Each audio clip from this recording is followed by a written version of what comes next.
cual el sílabo. Lo hemos desarrollado de esa manera, de tal manera que ustedes puedan, ¿no? Estén, como dice ya, simplemente vamos a hacer un pequeño recordar, un repaso nada más, ¿ya? Para eso les traigo este casito. Ya, mire, dice, 4 horas después de acudir a un banquete, 25 personas inician súbitamente un cuadro de náuseas, vómitos y dolores abdominales. ¿Cuál de los siguientes agentes es el causante más probable de estos síntomas? ¿Será el estafilococo productor de enterotoxinas, el Clostridium botulinum, la E. coli enterotóxica, el Clostridium perfringens o la Salmonella typhimurium?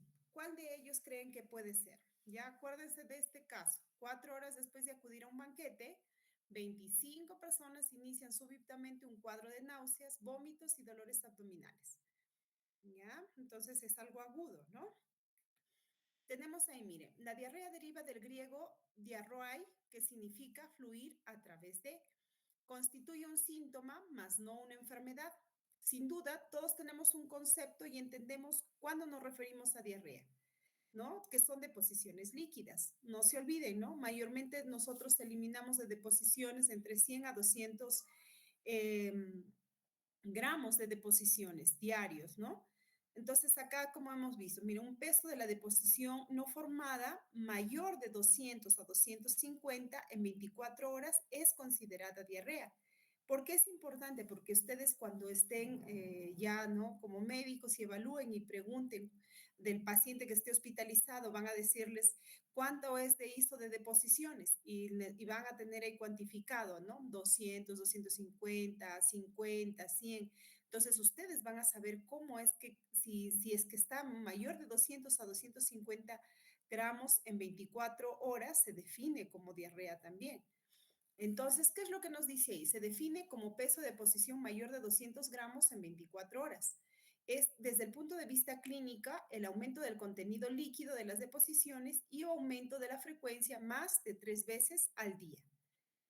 Existen diferencias, ¿ya? Hay otros términos que ustedes van a tener en cuenta y que van a poder ver, ¿no? Cuando estén especialmente a veces en consulta de gastro o consulta o en triaje de emergencia, las famosas incontinencias fecales o también llamada pseudodiarrea.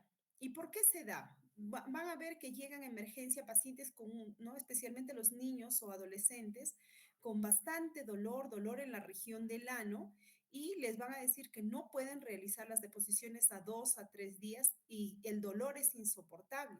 Pero le refieren que, ustedes le preguntan y le dicen, ¿no ha hecho deposiciones? Sí, le dice doctora, sí estoy haciendo deposiciones.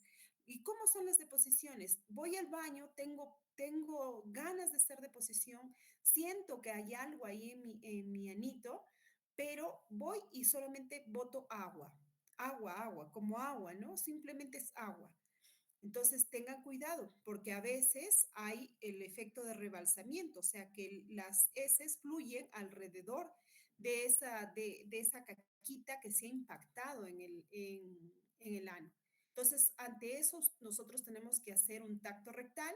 Haces el tacto rectal y compruebas, ¿no? Que las heces están duras, una bola impactadas. Tenemos que desimpactarlas, hacemos todo, ¿no? Con nuestros dedos ingresamos, movemos a esa caquita, digamos así, que se ha impactado ahí, y luego el paciente puede hacer las deposiciones. ¿En dónde vemos, como hemos visto? Podemos verlo también en enfermos postrados, en el Parkinson también, en niñitos, adolescentes, como les digo, que sí vemos en emergencia y lo van a ver, ¿no? Y se realiza con el tacto rectal. La otra es la hiperdefecación, y eso lo van a ver especialmente en pacientes con hipertiroidismo. El paciente con hipertiroidismo te va a decir, ¿sabe qué, doctor? Estoy hace ya varios meses que voy al baño, me llama al baño, no tengo dolor ni nada. ¿Cómo? Voy al baño y hago deposiciones, ¿no? Pero ¿cómo son tus deposiciones? O sea, son blanditas, dice, ¿no? Pero sí con mayor frecuencia. Entonces, la consistencia a veces es normal, pero sí aumenta la frecuencia defecatoria. Entonces, eso tienen que tener cuidado en pacientes que tienen hipertiroidismo. Hemos visto, y eso ya ustedes lo han explicado, todos los grupos me han hablado del tiempo, ¿no? Cuando ves una diarrea y lo caracterizas en el tiempo, hay aguda, persistente y crónica. Eso ya quedó definido, ¿no? Para todos los grupos. Entonces, hasta 2 semanas aguda, persistente de 2 a 4 y la crónica cuando excede a 4 semanas. En forma continua u 8 semanas en forma intermitente. Entonces, vamos a ver, ¿no? 1 mes a 2 meses. ¿Cuánto absorbe el intestino diariamente? Mire, vamos a ver en este grafiquito. Ya. Ay, ay, ay. Ya. El toque nomás lo quiero hacer.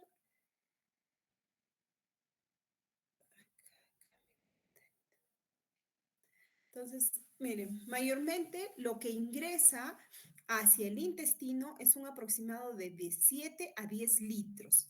Nosotros por vía oral consumimos 1,5 litros más o menos al día, ¿no? En líquido, combinado con la saliva, secreciones gástricas, biliares y pancreáticas, hacen un total de 7 a 10 litros que ingresan al intestino delgado diariamente.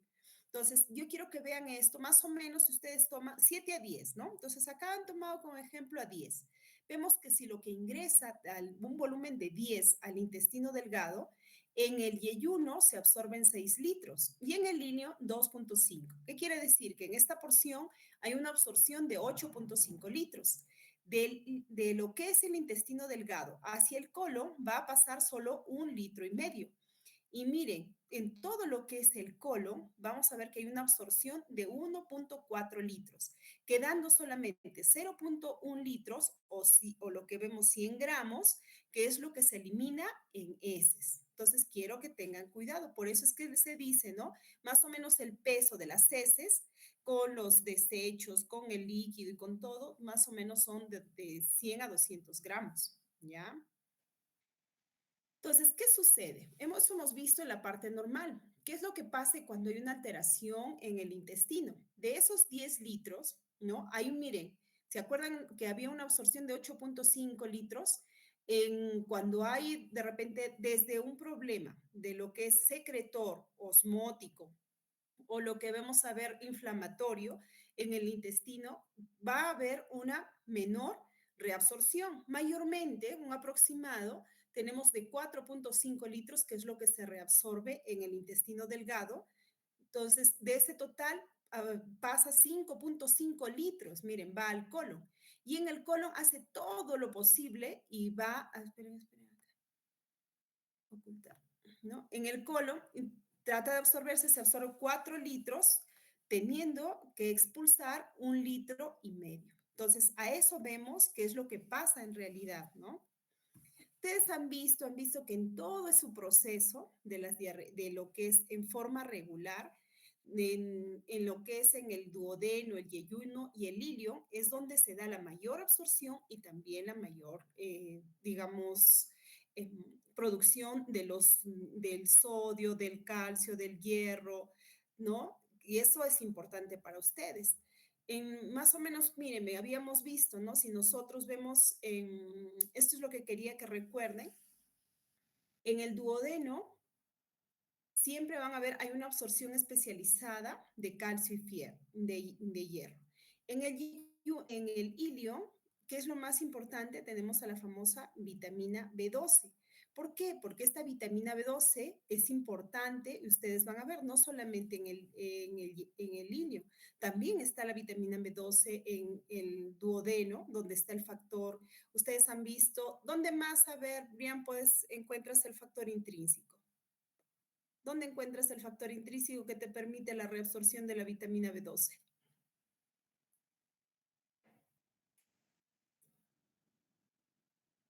En el estómago, doctor. Claro, ¿en dónde está? Aparte del hilio. ¿En qué parte del estómago? ¿Cuándo, doctor? Ajá, a ver, ¿quién dice? ¿Quién me dice? ¿Dónde está el factor intrínseco?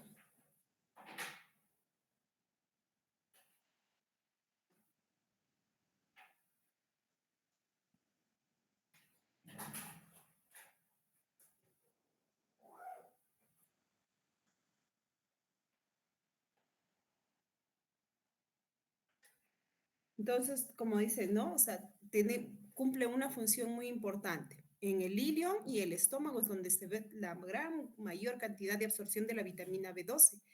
Y es importante porque imagínense en pacientes que ustedes, a veces los que van a ser cirujanos, que hacen esa resección ileal, una obstrucción, ¿qué es lo que vas a tener? ¿No? No solamente eso, sino que creen que van, no, ¿no? Vamos a dejar de tener de absorción. La vitamina B12, bicarbonato, como dice ahí, sodio, ¿no? Entonces, todo eso que va a ayudarle para que el paciente pueda mantenerse hidratado. Y no solo eso, no todo, la gran mayoría de nutrientes que tenemos en lo que es absorción, ¿no? En el duodeno, yeyuno e ilio es donde se da la mayor capacidad de absorción de nutrientes, ¿ya? No se olviden, el colon ya es más jala agua y a desechar, ¿no? ¿Por qué les he traído este cuadrito? Porque es importante que ustedes recuerden sus transportadores. Y es importante, ¿por qué? Porque miren, ustedes, ¿no? Cuando hemos visto, por ejemplo, la luz del intestino delgado, vamos a ver también acá ¿no? Tenemos aquí al sodio glucosa. ¿Por qué es importante? Porque se han dado cuenta que siempre van juntos, ¿no? Tenemos este canal de sodio glucosa siempre va juntos. Cuando ingresa se separan, mire. Pero el sodio, ¿qué es lo que va a jalar al sodio? El sodio va a jalar siempre al agua. No se olviden, también tenemos al canal de sodio hidrogeniones. Ingresa un sodio, sale un hidrogenión, ¿no? Igual, ¿no? Y sale el bicarbonato, ingresa un cloruro. ¿Y por qué es importante? Porque cuando se bloquea estos canales, cuando hay una alteración de este cepillito, ¿no? Estos transportadores ya no funcionan. Y si es que pasamos, por ejemplo, si bloqueamos este canal, en la caso, como han visto, que ingresa un germen, un virus y destruye y ocasiona toda una catástrofe acá, ¿no? Produciendo un proceso inflamatorio, destruyendo, ¿qué es lo que va a pasar? Ya no va a haber, ¿qué es lo que va a pasar? Ya no, el cloro no va a ingresar. ¿Qué es lo que va a pasar? El cloro va a salir. Por eso, ya no voy, cuando yo le saco un AGA a un paciente, ¿qué es lo que voy a encontrar? Hipocloremia, hipercloremia. A ver, ¿quién me dice? ¿Quién dice sí o no?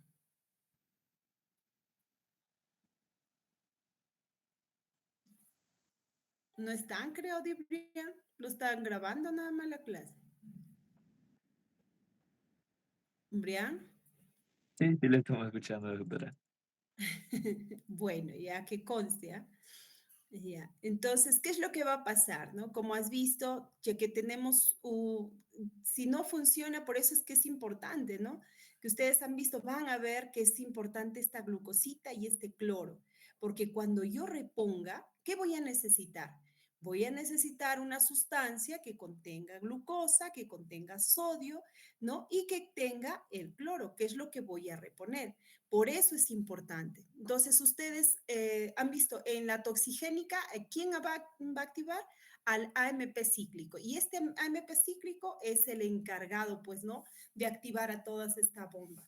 Y a diferencia de la inflamatoria, es como todo este cepillito, todo es, ¿no? Todo esto se destruye, así tal cual está la foto, entonces no van a funcionar, así de simple, ¿no? No funciona. ¿Ya? Entonces, por eso les traía para que ustedes vean qué es lo que ustedes van a reponer. Entonces, vamos a ver, ¿ya? En lo que es en absorción, quiero que vean. En el agua se da la absorción, el agua en todo el intestino, el sodio en todo el intestino, el cloro, todo, más en yeyuno. El bicarbonato es mayor absorción en duodeno y yeyuno. La secreción, ¿dónde más se da? El cloro en el ilio, en el colon, el potasio en el ilio colónica, el bicarbonato, duodeno, ilio y colon.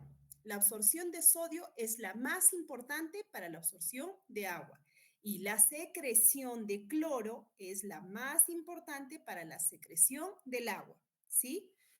No se olviden de eso.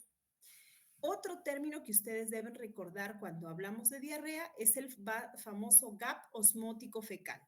Para eso vamos a utilizar esta formulita, que es el gap osmolar fecal. ¿Y qué es lo que contiene? La osmolaridad del plasma menos 2 sodios que tienes ahí y potasio, más un factor de conversión.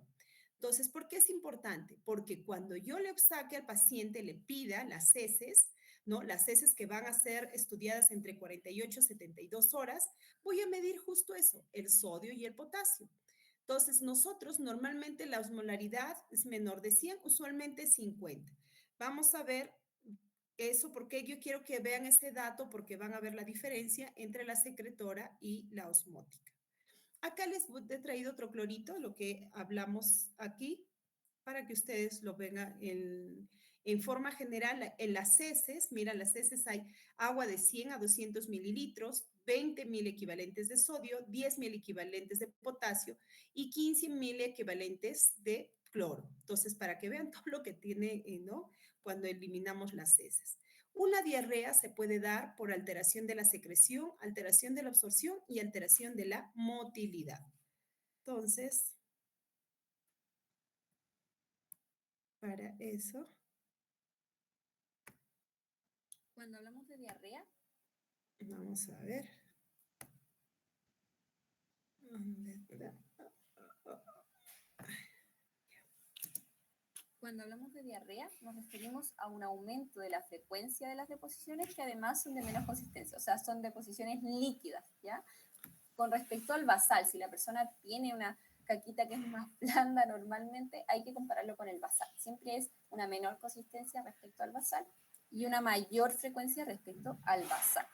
En nuestro tubo digestivo el agua se reabsorbe en conjunto con los electrolitos, como el sodio, el bicarbonato, el potasio, y en un 99% ya, así que hay mucha reabsorción. Esa agua puede ser exógena o endógena, ya, o sea que nosotros mismos secretamos agua para luego reabsorberla. ¿Cuánto reabsorbemos en cada parte? En el intestino delgado 7 litros, en el colon ascendente 1500, en el transverso 1400 y ya en el descendente reabsorbemos muy poco, 100 ml y hacemos caquita más o menos de 100 ml al día.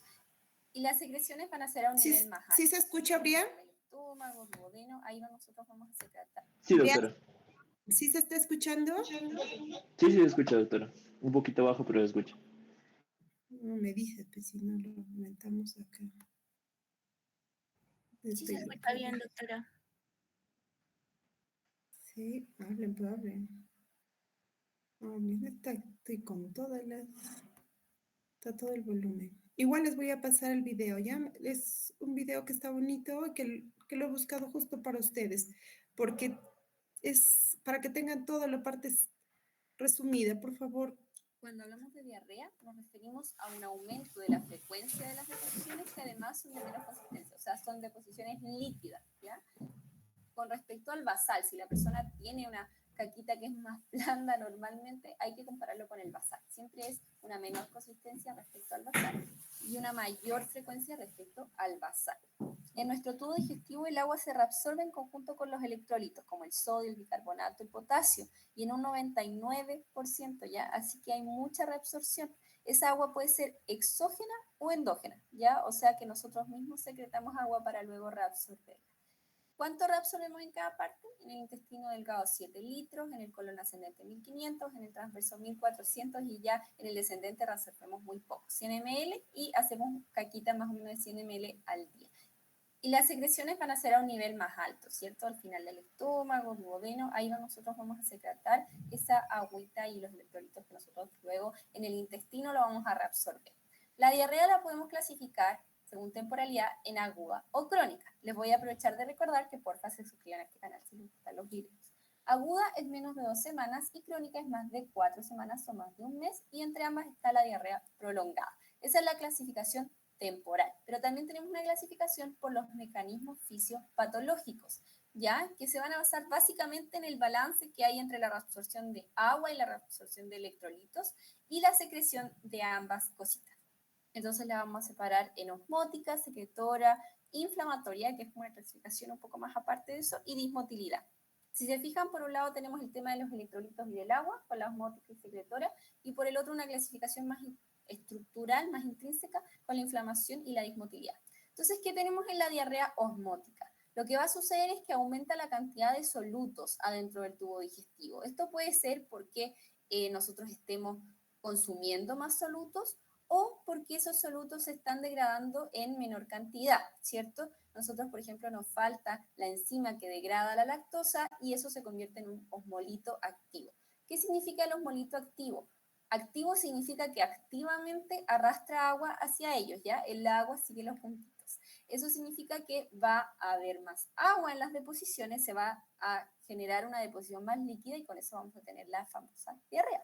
Ahora nosotros no somos adivinos y queremos saber qué tan importante es ese osmolito activo a nivel de la deposición y podemos encontrar ese osmolito aumentado calculando el gap osmolar, ¿ya? Puede que la osmolaridad de la deposición esté aumentada, pero no necesariamente, ¿ya? Puede que la osmolaridad sea la misma, pero lo que cambie es el gap osmolar, ¿ya? Necesito que miren bien el gráfico y que se fijen que el aumento de elementos osmóticamente activos que yo pinté en naranjito desplaza hacia abajo los osmolitos normales que son el sodio y el potasio. Entonces, si nosotros hacemos la resta, va a disminuir el sodio y el potasio y eso hace que aumente la diferencia, aumenta el color naranja. Ese color naranja que yo les pinté es el gap osmótico. El gap osmótico representa todos esos osmolitos activos que no son los normales en las deposiciones, ¿ya? Y que pueden ser exógenos como laxantes, por ejemplo, que no son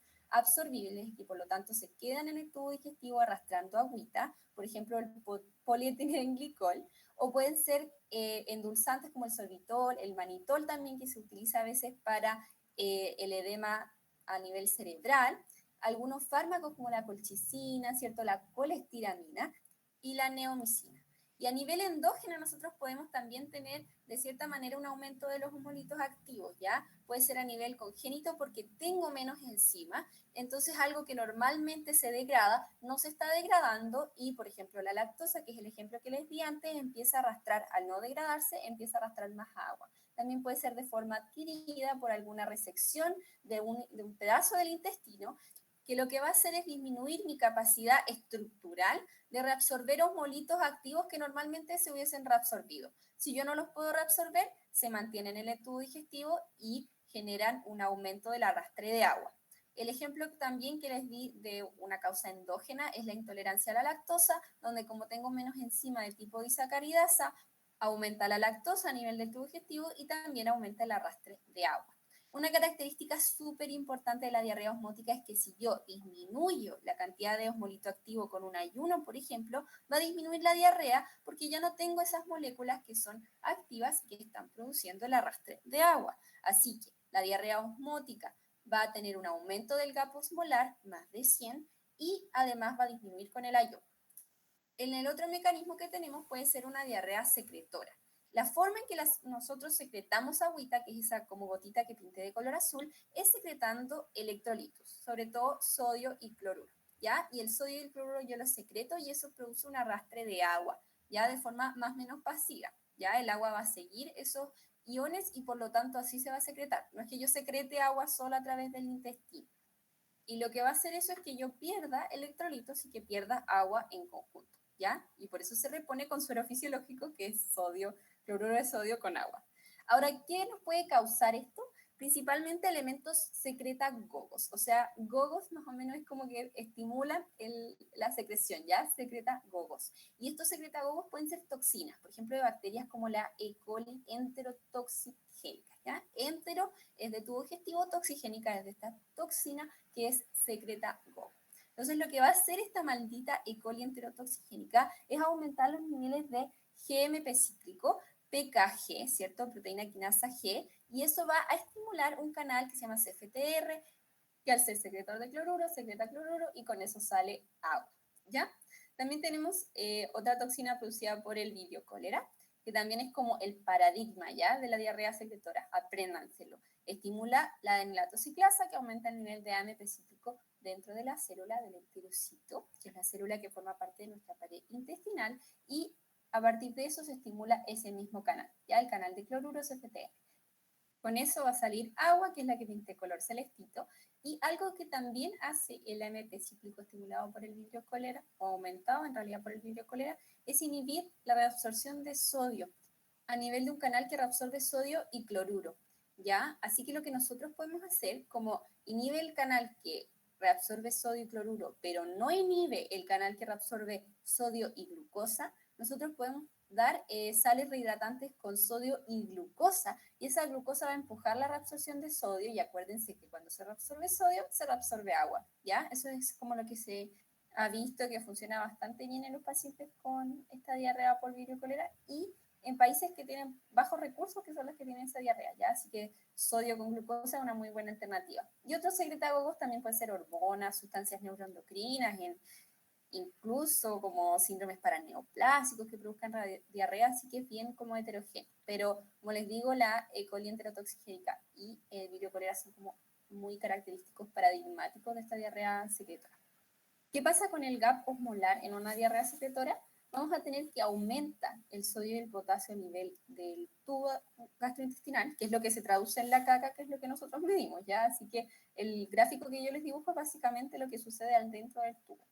Aumenta el sodio porque no se pudo reabsorber y eso desplaza, ¿cierto? Los GAP, los molitos activos es menos, ya ese que yo pinté color naranja anteriormente, es más bajito porque lo que está generando, ¿cierto? Un aumento de la secreción de agua es el aumento de los electrolitos, ya sobre todo de sodio, por ejemplo. Así que vamos a tener un sodio fecal de más 90, pero un gap osmolar disminuido. Porque acuérdense que el gap osmolar habla de el osmolito activo que no es esos electrolitos, no es sodio ni potasio, ¿ya? Y obviamente es independiente del ayuno porque estas toxinas están funcionando haya o no haya comida. O sea, la persona ya ingirió la bacteria y ese fenómeno fisiopatológico va a seguir pasando, ¿ya? Por lo tanto, recordemos que las causas puede ser un aumento de AMP cíclico, ya sea por la Vibrio cólera o por otras cosas que aumentan la actividad de AMP cíclico. Hay toxinas, el alcohol, prostaglandinas, fármacos, el péptido vasoactivo intestinal, que puede ser producido por un lipoma, ¿cierto? Y como les dije, sustancias neuroendocrinas como serotonina, glucagón,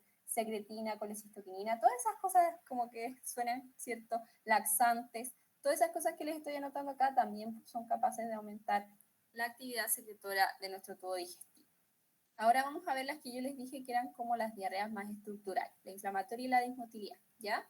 En este caso, la inflamatoria es una bacteria que puede ser la Yersinia, la Salmonella, la Shigella o la E. coli enteropatogénica, ya no toxigénica. Recuerden que la toxina era por la parte de la secreción, porque la toxina activaba la secretora. Pueden producir un daño en la mucosa, eso activa la producción de citoquinas, de inflamación y el daño a nivel del enterocito. Si el enterocito se daña, es incapaz de reabsorber, ¿ya? Es incapaz de cumplir su función. Recuerden que lo que más hace el intestino delgado y el intestino grueso es reabsorber agua, ir secando la caquita, por decirlo de otra forma. Así que si nosotros producimos un daño a nivel del enterocito, un daño inflamatorio, nosotros podemos producir una disminución de la reabsorción. Si disminuimos la reabsorción de sodio y de cloruro, aumenta la secreción de agua, ¿ya? Porque hay más sodio y cloruro a nivel del tubo digestivo y se secreta más agua. También puede producirse un aumento de la motilidad por la inflamación y también, como les digo, el daño puede disminuir las enzimas que estaban degradando las distintas sustancias, ¿ya? Si daño el enterocito, hay menos enzimas como disacaridasas, aumenta la lactasa, que es un fenómeno, o sea, que es un producto activo, osmóticamente activo, aumenta aún más la cantidad de agua hacia el tubo digestivo. También puede producirse exudado, también aumenta la permeabilidad, ¿cierto? Y todo lo que estaba como dentro del vaso puede salir más fácilmente porque la inflamación produce que el vaso aumente los hoyitos, las fenestraciones, eso produce por inflamación y aumenta la salida de agua, ¿cierto? Como exudado, como básicamente un edema.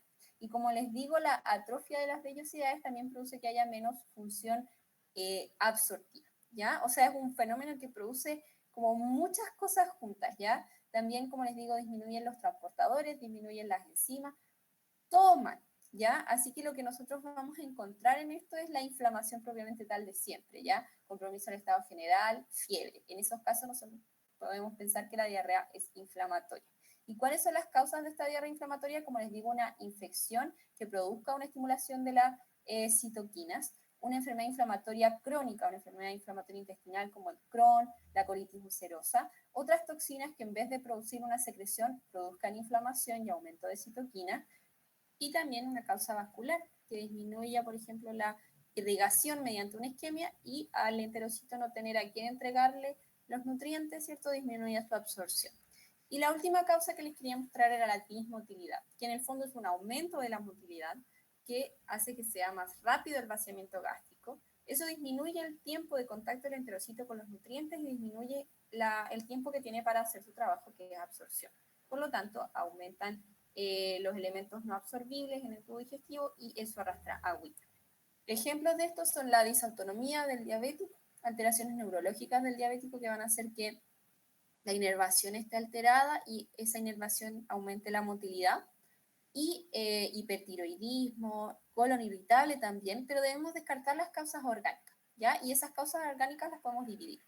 Dentro de las causas endocrinas, por ejemplo, tenemos la monotiroidea o el síndrome carcinoide que puede aumentar hormonas. También podemos tener causas neurológicas como la vagotomía, que el vago nos estaría como aumentando el tiempo en contacto con el alimento, pero si quitamos el vago, hacemos una vagotomía, se disminuye ese tiempo, aumenta la motilidad intestinal. Otras causas neurológicas, como les digo, es la disautonomía de la diabetes, amiloidosis, una causa medular, de la médula espinal que produzca una mala inervación y lesiones del tubo digestivo, ¿ya? Disecciones, una gastrectomía, eso también va a disminuir el tiempo que el enterocito tiene en contacto con los nutrientes. Y lo último que les quería contar de la diarrea o recordar es que en el enterocito se secretan potasio y bicarbonato. Por lo tanto, si tenemos diarrea, vamos a tener un aumento de la pérdida de potasio y de bicarbonato y por lo tanto se va a producir una hipocalemia y una acidosis, que en este caso es metabólica por la pérdida de bicarbonato. Les agradezco quedarse hasta el final. Cuando hablamos de diarrea, nos referimos a un... Muy bien. Entonces, como han visto, chicos, traté de buscarles un video que les pueda resumir todo lo que es, ¿no? Para que tengan una idea general y más práctica de lo que es diarreas. Entonces, no es un tema tan sencillo como parece, ¿no? En la práctica, como les decía a todos los grupos, ¿no? Todo paciente que les llega con diarrea, al final ustedes terminan, ¿no? Me incluyo, a veces termina simplemente deshidratación, ¿no? Lo más importante, ver el paciente, por ejemplo, si es un paciente que está vomitando, si te tolera vía oral, ¿no? Ver cómo es que vas a manejar ese paciente, ¿ya? Entonces, acá seguimos. Entonces, como lo habíamos visto, ¿no? No se vayan a olvidar de la clasificación de la diarrea según el tiempo de evolución y las características de las deposiciones. Tiempo de evolución, ya vimos, aguda, prolongada y crónica. Características de las deposiciones, inflamatoria, acuosa y las estetorreicas, ¿no? Que es lo que también van a verlas. En lo que es en las diarreas acuosas pueden ser osmóticas y secretoras, no se olviden. Y eso ya lo vimos. La osmótica, la presencia de sustancias no absorbibles en el lumen, como la lactulosa, el sorbitol. Las secretoras, secundarias a toxinas bacterianas que disminuyen la absorción y aumentan la secreción. Dentro de ellos, el más frecuente es el Vibrio cholerae. Las inflamatorias, daño de la mucosa por inflamación o isquemia, como la Shigella, y enfermedades inflamatorias intestinales como el Crohn, la colitis ulcerosa o la colitis isquémica. Ya no se olviden de que vimos también la dismotilidad, ¿no? Por aumento del peristaltismo y dentro de ellos a quienes tienen al famoso síndrome de intestino irritable. No olvidar lo mismo, ¿no? Y les voy a repetir siempre. Para que ustedes puedan hacer el diagnóstico de un síndrome de intestino irritable, tienen que descartar primero las causas orgánicas y dentro de ellas, ¿cuál tienen? El hipertiroidismo, la diabetes mellitus y también lo que tienen que buscar a veces actualmente hacer también su descarte de su famosa bacteria, el Helicobacter pylori. Esto ya es un cuadrito de recordar de la diarrea secretora. No se olviden que vamos a tener al Vibrio cholerae, el E. coli, el Clostridium difficile y el rotavirus. Entonces, ¿qué ocurre en la diarrea secretora? No se olviden, microorganismos y toxinas activan la secreción de cloro, se aumentan los canales de cloro, ¿no? Se abren los canales de cloro, pérdida de agua, electrolitos y evacuaciones líquidas frecuentes. Dentro de los patógenos importantes, quiero que vean cuáles son los patógenos en forma específica. Por ejemplo, ¿no? Del intestino delgado, ¿a quién tiene? Las enterotoxinas secretoras, ya lo vimos, al Vibrio, y a la E. coli enterotoxigénica, ¿ya? Con su toxina lábil que tienen ahí, y Ahí dentro de los trastornos de absortivos de vellosidades, ¿a quién van a tener? Mire, rotavirus, giardia, ya que son los más frecuentes, que es lo que ustedes van a ver, ¿ya? La giardiasis. En la parte ileocolónica, salmonella, shigella, campylobacter, yersinia, ¿ya? Que ustedes lo han visto. Ustedes vamos a ver también cuáles son considerados. Mire, cuando frecuencia y principales mecanismos de transmisión en pacientes que presentan diarrea. Vamos a ver que, por ejemplo, los pacientes que presentan de acuerdo en orden de frecuencia, ¿no? ¿Qué es lo que más, se acuerdan que una vez decían, qué es lo que más frecuente vemos? Vemos más frecuentes, por ejemplo, vamos a ver en la gente al famoso rotavirus. ¿Cuál es su mecanismo de transmisión? Contacto directo y posiblemente vía aérea también. Después de ello vas a tener al E. coli, que se encuentra en agua, alimentos contaminados. El Campylobacter jejuni tienes en leche y otros alimentos. En la parte, como vemos, de frecuencia media, ¿quién vas a tener? A la Shigella, contacto directo y alimentos contaminados. La Salmonella, agua y alimentos contaminados. La Giardia, agua y alimentos contaminados. Y baja, ¿no? Que es lo que menos frecuente van a encontrar, la Yersinia y la entamoeba, que van a ser. Pero se dan cuenta que la gran mayoría en quienes están en agua y alimentos contaminados. ¿Y aquí lo van a encontrar en la leche? Específicamente, uno de ellos, mire, que van a ver en el Campylobacter jejuni. No se olviden que también la entamoeba histolítica, contacto directo y alimentos contaminados por quistes. Ya, la osmótica, que ya vimos, ¿no? Que vemos especialmente las causas principales que vimos son los solutos no digeribles en el lumen, sobrecrecimiento bacteriano y alteración en la absorción de nutrientes. Es una diarrea causada por el aumento de la presión oncótica intraluminal que se genera por la presencia de solutos no absorbidos. No se olviden, dentro de las diarreas osmóticas, ustedes van a ver pacientes cirróticos que nosotros le damos, ¿no? Que le damos uno principalmente a la famosa lactulosa. El sorbitol también que utilizamos y van a ver esos pacientes les presentan diarrea. ¿Por qué se da justo en el paciente diabético la lactulosa? Porque necesitamos un producto, ¿no? Que no se reabsorbe y al contrario, jale agua. Y dentro de ello, ¿qué es lo que va importante en el paciente cirrótico? La absorción va a impedir la absorción del anión amonio, que es al final, como han visto, el amoníaco, que es, ¿no? Especialmente evitar el anión amonio, que es lo que va a producir el edema cerebral. Por eso es importante utilizar en este tipo de pacientes. Paciente va a venir y le va a decir, pero estoy con diarrea. ¿Qué está tomando? Siempre pregunten, ¿no? Hagan esa pregunta a su paciente. ¿Qué producto está consumiendo? ¿Ya? ¿Qué diferencia hay entre una diarrea secretora y osmótica? Esto, ¿no? Que son preguntas. La diarrea secretora, volumen, como han visto, ¿no? Es más voluminosa, son mayor de 200 mililitros en 24. La diarrea osmótica, al contrario, ¿no? Es de menos de 200 mililitros en 24 horas. El pH fecal es mayor a 6, en la osmótica es menor a 5. Hay mayor sustancias reductoras en la diarrea osmótica. El sodio en heces es mayor en la diarrea secretora, el cloro también. ¿Por qué? Porque como ya vimos, ¿no? Hay una mayor excreción de estos electrolitos. Tenemos la osmolaridad fecal, como han visto, ¿no? Es mayor en la diarrea osmótica y es pregunta de examen también, que puede ser, ¿no? ¿Cuál es la que se suspende con el ayuno? ¿Cuál es esa la diarrea? La diarrea osmótica. ¿Por qué? Porque le quitas ese soluto y con eso se corta, ¿no? Entonces no se olviden. Ahí está lo que vimos, lo que se explicó anteriormente sobre el famoso gap osmótico, la fórmula que ustedes están viendo. ¿No? En la diarrea secretora es menos de 50 miliequivalentes, a diferencia de la osmótica que es más de 100 miliequivalentes. ¿Hay más? ¿Algo más? No se olviden de esto también, hablarles de las enfermedades inflamatorias intestinales y dentro de ellas tenemos a las familias. Ustedes van a ver pacientes, ahí justo hay una imagen, es propia, por ejemplo, de una colitis ulcerativa o la enfermedad de Crohn. Se caracteriza pacientes que te llegan, ¿no? Con sangre, sangrado, fiebre, diarreas sanguinolentas, ¿no? Diarreas sanguinolentas con fiebre. Uno les saca leucocitos elevados, BCG elevado, pacientes, ¿no? Que sistémicamente ustedes lo ven muy demacrado el paciente. ¿Qué es lo que va a necesitar este paciente? Este paciente va a necesitar no solamente hacerle el estudio de las heces, le haces un examen de heces, un Tevenon en heces, sale positivo. Le haces, ¿no? Se puede ver, se ve, ¿no? En el examen directo de las heces, se presencia, ¿no? Presencia de sangre en heces, te van a explicar, dolor, ¿no? Que es lo que tiene el paciente. Entonces, si tú no encuentras y dices, oye, no hay causa infecciosa, no hay nada, le hice, ¿no? Su cultivo, su coprocultivo, solamente hay heces, ¿qué es lo que tengo que hacer? Yo no me puedo quedar con la duda.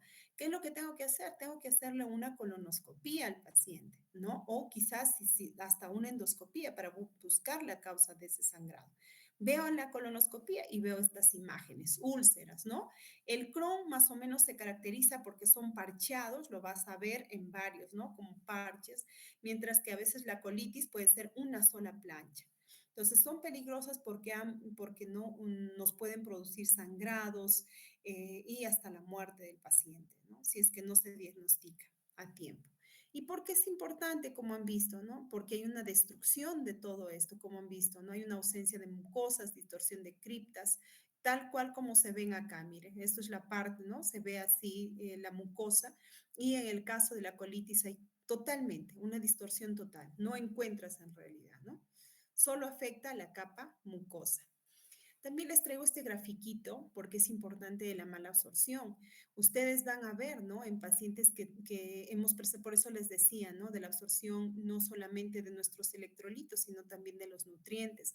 Dentro de ellos van a tener a la vitamina B12, ¿no? Que si no tenemos, por ejemplo, a veces nos puede llevar a una anemia megaloblástica. Tenemos también las famosas enfermedades celíacas, ¿no? Y una de estas, miren, aquí tenemos una lengua totalmente depapilada. Entonces, cuando ustedes vean, ¿por qué? Porque a veces no estudiamos la lengüita. Cuando ven estas lengüitas que sean de papel, háganle el estudio al paciente, no se queden con la duda, ¿no? Busquen todo lo que son su dosaje de vitamina B12, ¿vale? Que vamos a tener que hacerle, pues una hemoglobina, su frotis, ¿no? Su estudio, todo lo que es, por ejemplo, de lámina periférica, pacientes que te vienen con anemias, ¿no? Entonces tienes que estudiarlos, anemia, diarreas, entonces, ¿no? Que te vienen así como hemos visto, ¿no? Aftas a veces en la boquita, estomatitis, que puede haber descalcificación, hipocalcemia, distensión abdominal, pacientes que están con diarreas, deshidratados, hay equimosis, esteatorreas, entonces, ¿no? Edemas, ¿no? ¿Por qué? Porque hay una mala absorción de todo, hasta aún, vamos a ver, ¿no? Todo en general, tienes que hacerle un estudio, ¿ya? No se olviden, por favor, no lo tomen así a la ligera. Y sobre todo, si el paciente te dice, ¿no? Hago mis deposiciones y mis heces flotan. Entonces, son heces esteatorreicas, amarillentas, tal cual. No, yo tengo que pensar, hay algo, en este paciente no está absorbiendo bien, tengo que hacerle, ¿no? Tengo que hacerle todos sus exámenes y dentro de ellos también está, chicos, aparte de ello, hacerle su endoscopía, su colon, definitivamente, pues, ¿no? Buscar qué hay, ¿ya? No se vayan a olvidar.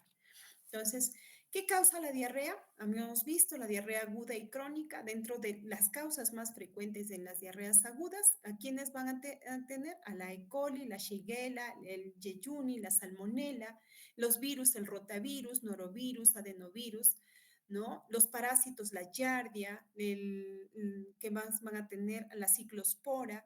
Otros, por ejemplo, tienes al Staphylococcus aureus, ¿no? Tienes también al perfringes, ¿no?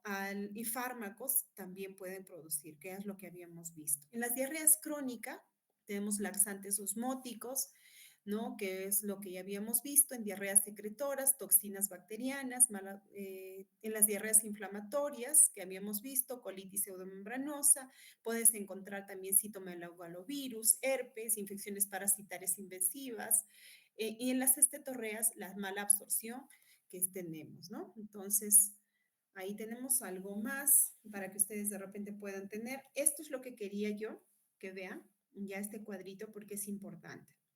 Cuando ustedes ven, por ejemplo, Cuando llega un paciente, que ustedes no van a estar en emergencia y viene un paciente, mayormente pacientes jóvenes, no estudiantes que no terminado su clase, van, se comen su hamburguesita con su, ¿no? Con su huevito, su pollito a la brasa, con su mayonesa, de repente, y ven ahí. Dice, ustedes tienen que ver qué es lo que, pues siempre pregunta. Por eso yo les he dicho a ustedes y les he hecho que vean a un paciente y le pregunten, ¿no? ¿Qué es lo que consumió? Que le pregunten qué fue lo que consumió.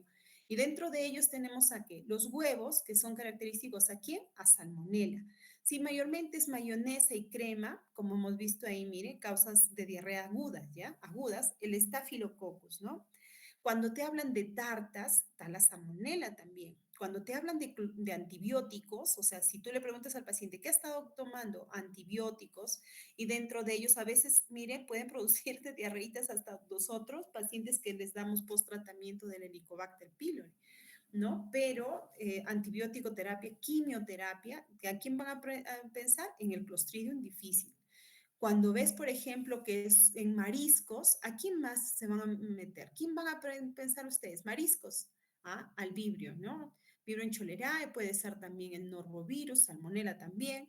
En las aves de corral, ya lo vimos, ¿no? Y ustedes ya me han explicado muy bonito en sus exposiciones al famoso Campylobacter. También puedes considerar la salmonela, ¿ya? Carne vacuna, al E. coli, productora de Shiga toxina, también puedes considerar a la E. coli enterohemorrágica, ¿ya? Y brote de infección transmitida por alimentos, salmonela. ¿Ustedes por qué es importante?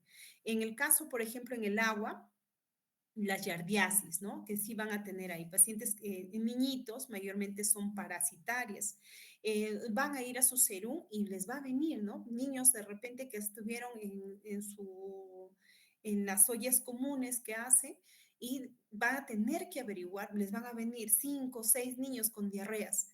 Tienen que ir a sus ollas comunes y averiguar qué fue, cuál es el alimento que han ingerido, de repente un arroz que estuvo guardado, de repente una carne que estuvo en descomposición. Entonces ustedes en base a eso van a decir, ah, esto es lo que yo tengo que pensar para yo dar un tratamiento, ¿ya? Entonces, en diarreas crónicas, ya es algo más que ya de repente, por ejemplo, acá les traje un poquito, porque, por ejemplo, yo veo, ¿no?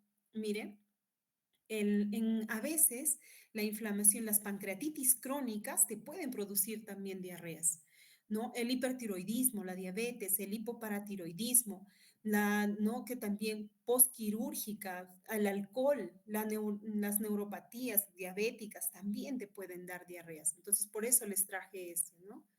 Eso para que ustedes puedan ver. Como ven, miren, hay un montón de causas para que ustedes puedan revisar y no es una sola, ¿ya? Entonces, acá les traigo algo también del diarrea del viajero, que es lo que ustedes van a ver, pacientes que vienen de viaje, ¿no? Están en el camino y tomaron una sopita de pollito, un pollito, mayormente pollito a la brasa, hamburguesas, el huevo y las hamburguesas, van a ser su pan del día al día, ¿ya? Y ustedes van a pensar, primerito, mi salmonela, pues, ¿no? Salmonella o Shigella, ¿qué es lo que van a tener a la mano? Cuando son pacientes que están hospitalizados, que ustedes qué tienen que ver? Por antibióticos, ¿no? Clostridium difficile, va a estar de cabeza. Si ya son diarreas persistentes mayor de 14 días, yo tengo que pensar en mi E. coli, ¿no es cierto? Y si también puedo pensar en protozoarios como la Giardia, el Isospora, el Cryptosporidium también, ¿ya? Y no se olviden, también tienen que tener en cuenta VIH y SIDA.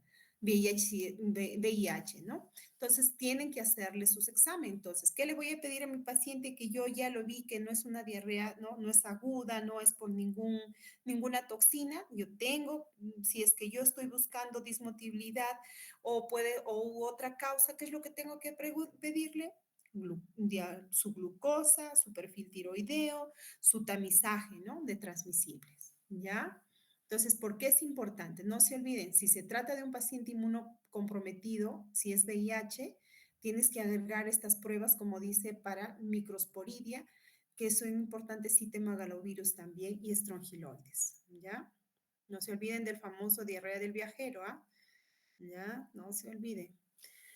¿Qué alimentos están involucrados? En el agua, el Vibrio cholerae, en el pollo, la salmonela, en el vacuno, ahí está la hamburguesa mal cocida, la E. coli enterotoxigénica. Miren que les estoy poniendo, ¿no? Entonces, cuando yo les pregunte, un paciente acude a emergencia, paciente varón de 16 años, post ingesta de una hamburguesa, ¿cuál es el germen o el patógeno causante?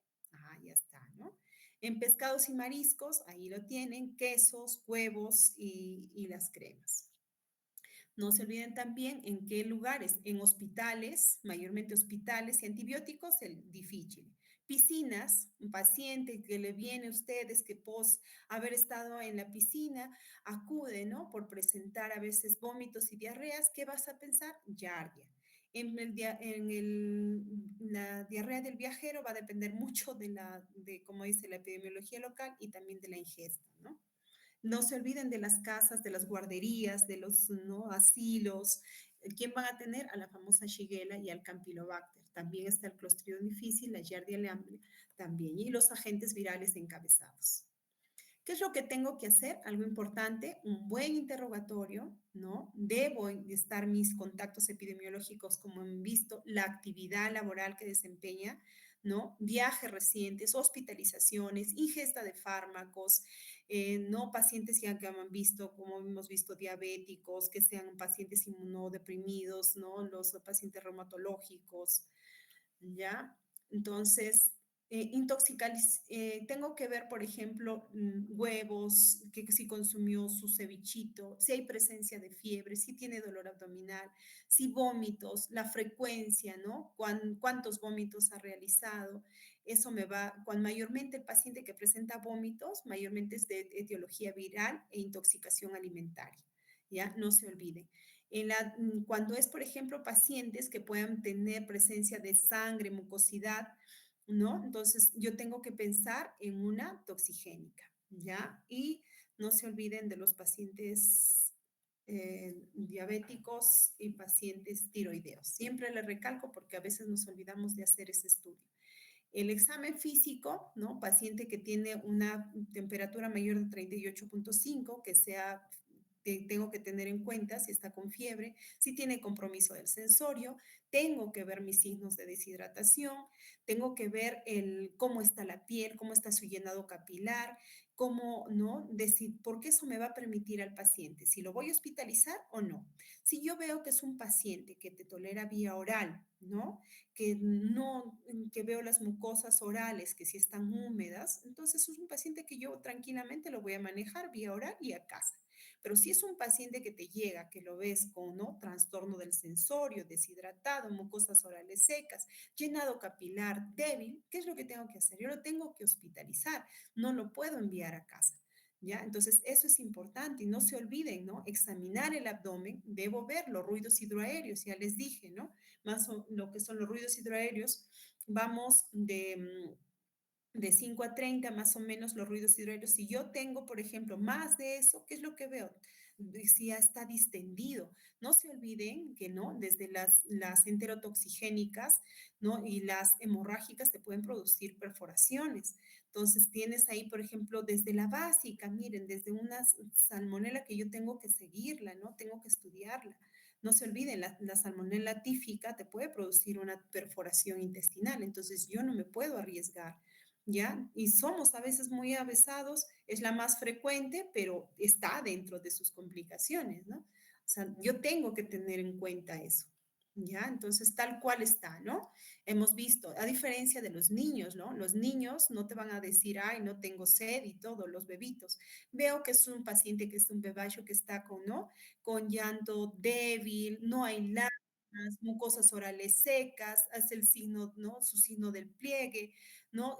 El pacientito solamente está somnoliento. ¿Qué tengo que hacer? No lo puedo enviar a casa, lo tengo que hidratar. Entonces, no se vayan a olvidar en los niños, ojos hundidos, fontanela anterior deprimida, piel y mucosas secas, ¿no? Un tono grisáceo, el paciente somnoliento, deshidratado, falta de turgencia en la piel, tengo que hospitalizarlo a mi paciente. Cuando es una alteración a nivel del intestino delgado, las heces son voluminosas y el paciente va a presentar dolor periumbilical y dolor en la fosa ilíaca derecha. No se olviden, ¿ya? Cuando es especialmente en las secretoras, ¿no? Cuando es a nivel, está haciendo mayor daño a nivel del intestino delgado. Hay un síndrome rectal poco frecuente, a diferencia que el intestino grueso es de poco volumen, síndrome rectal frecuente. ¿Qué quiere decir el síndrome rectal? El paciente que quiere decir que quiere ir tiene la sensación de ir al baño, ¿no? Y va y no hace nada. A eso se refiere. Dolor umbilical en hipogastrio o fosa ilíaca izquierda, no se olvide. Ya vimos que la anamnesis es importante, la presencia de heces voluminosas, líquidas o pastosas, brillantes y que se acompañen de dolor cólico periumbilical, diarrea con características que sugieren mala absorción, sugiere que la diarrea tiene su origen en el intestino delgado proximal o que tiene un origen pancreático.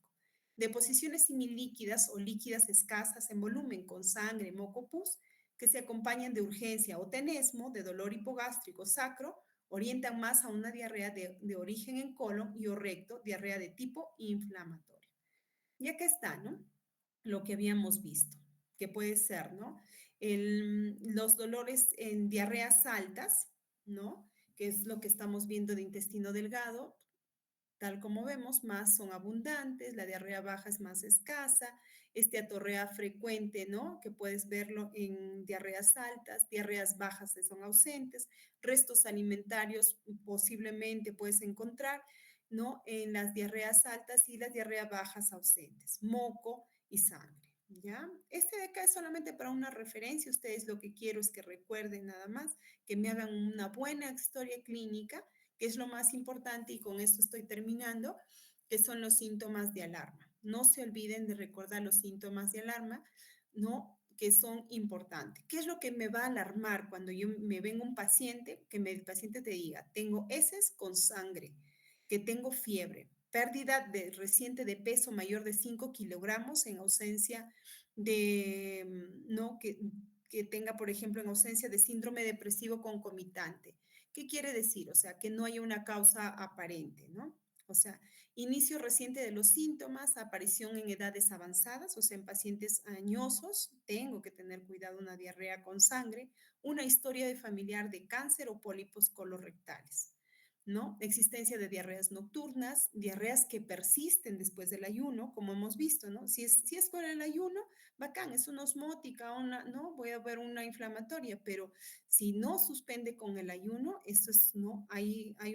Es una diarrea secretora y voy a tener cuidado porque probablemente hay un agente, ¿no? Tóxico que está influenciando. Ese es muy abundante, su esteatorreicas, peso de ese es mayor de 400 gramos al día, pacientes pálidos, hepatoesplenomegalia, adenomatías, masas, presencia de anemia, macrocitosis, como lo vimos, ¿no? Hipoalbuminemia. ¿Por qué? Porque tengo que pensar en problemas de mala absorción. Análisis en heces con sangre oculta, ¿no? Ahí esto ya lo verán luego, la famosa calprotectina fecal elevada, ¿no? Que es lo que me va a determinar ahí. El manejo y tratamiento, como vimos, ¿no? Lo que más me debe preocupar cuando son diarreas secretoras. ¿Y por qué es importante? Porque es lo que voy a ver, ¿no? Hay un aumento de secreción de cloro, de sodio, de agua, de potasio, bicarbonato. Si esto es lo que se va a alterar, ¿qué es lo que debo reponer? Agua, sodio, glucosa y electrolitos. Entonces, según la OMS, lo que yo más uso es las famosas sales de rehidratación oral. ¿Y qué es lo que contiene? Glucosa y sodio, que es lo que les decía, ¿no? Entonces, donde está el glucoso, el sodio, me va a jalar agua, igual que el potasio y el cloro, que van y jalan, ¿no? Y el bicarbonato. No se olviden, ya las diarreas te hacen acidosis metabólica, no se olviden. Entonces, normal, si tú no tienes estas sales de rehidratación oral, le dices, hierve 1 litro de agua, le pones 3 cucharadas de azúcar, media cucharadita de bicarbonato y media cucharadita de sal. Y tú conviertes tus sales de rehidratación oral en forma casera.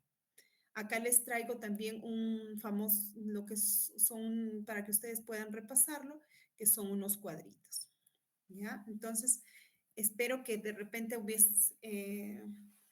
hubiese encantado quizás haberlo hecho de otra manera. El tiempo nos ganó, chicos. pero espero haberles apoyado o haber contribuido, aunque sea un granito, con el tema que nos ha tocado tratar, que es diarrea. Brian, ¿no se durmieron? No, doctora, sí estamos bien. Entonces,